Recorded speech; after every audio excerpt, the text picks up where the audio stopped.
Welcome to RA Reviews once again, and today I am going to show you the B chord as I had already taught you the A chord.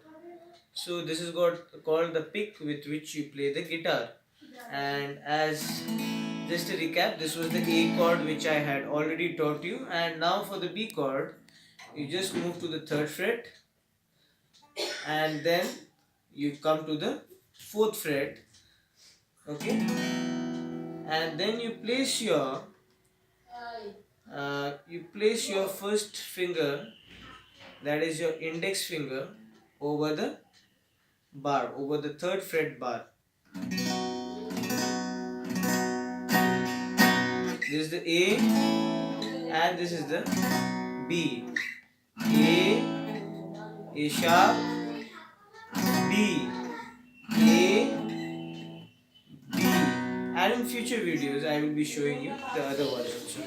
Just look into the strings once again. Second, third, fourth string at the fourth fret, you press it and then the index finger over your third fret bar.